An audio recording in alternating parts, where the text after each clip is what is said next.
Hey guys, welcome back to TYJ. Hope everyone is having a great day. Apologies for the delay in this video, guys. I did record this earlier in the week, but it's just been super hectic here. So here we are back in Pro Cycling Manager with another tutorial, and this time it is for sprint trains. So here we are then.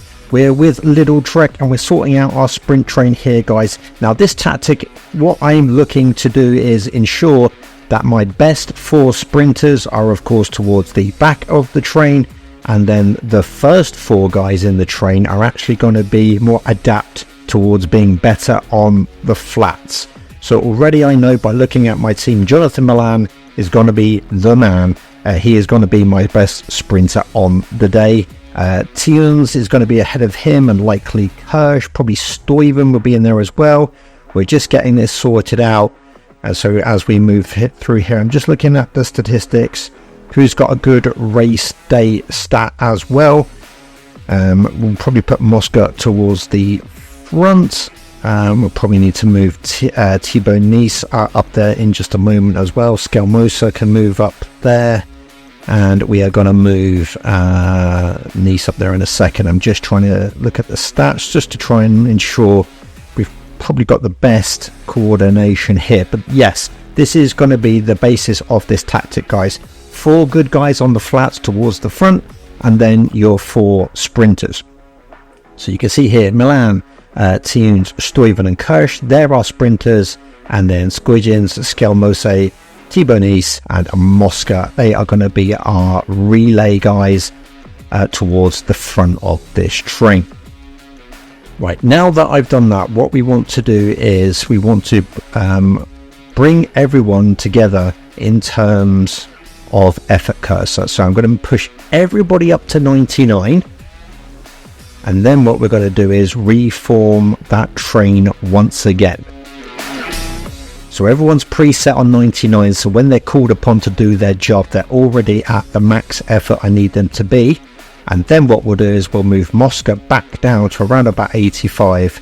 So he just keeps this Little Trek train, or the Trek train I should call it from now on in this video, towards the front of this group, but he's not pushing full gas. He's just doing enough to keep us amongst the lead guys. And then when we reach about 14k out from the finish, that's when we're going to start to push.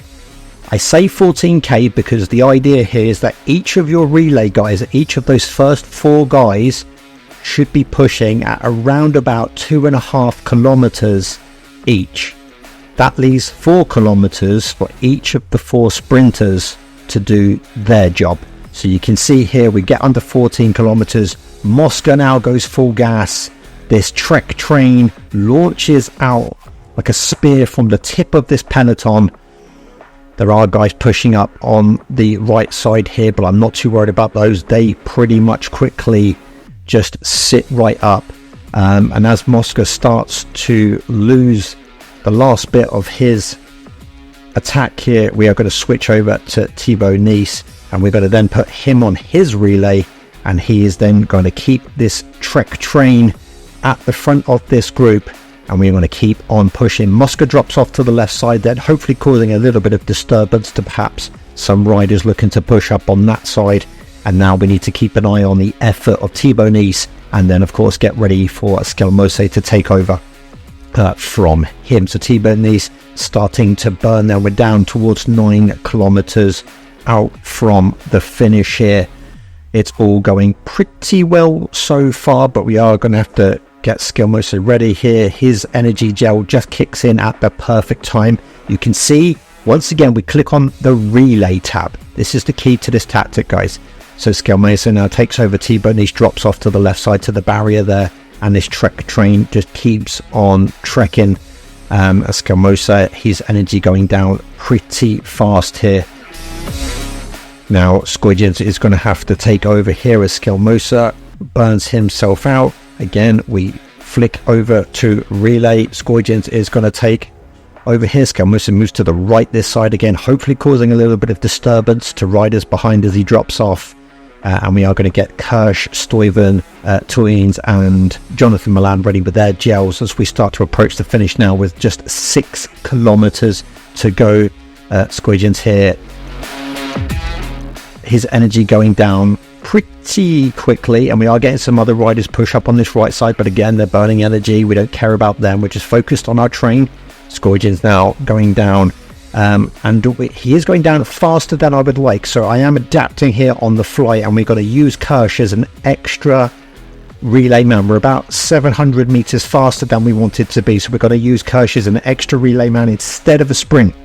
But Stuyven now is going to be the first of our sprinters as we comes down to 3 kilometers. So each of you sprinters 1 kilometer each. Here's Stuyven, he goes on his sprint, he pushes out hard from that left side. Teuns has been caught, but now he's going to break, yes, luckily. And as we reach then towards 2 kilometers left to go, or 1.5 kilometers, Twins then goes into his sprint, and we go straight to Jonathan Milan as we get under a kilometer here.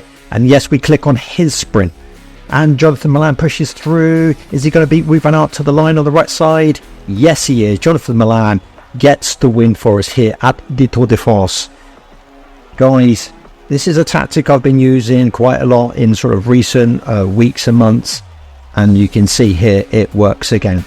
4 relay men, 4 sprinters. In this one, of course, we had to adapt. Scourgeon's just run out of energy a bit too quickly, so we had to use a 5th relay man just to kind of eat up a bit of extra tarmac to ensure that each of our sprint guys was using anywhere from about, I typically use about 700 meters to 1 kilometer each for my sprinters. Of course, it all depends on the stage. Look here, look at this replay. This is beautiful. Jonathan Milan punching through just on the inside of Wout van Aert.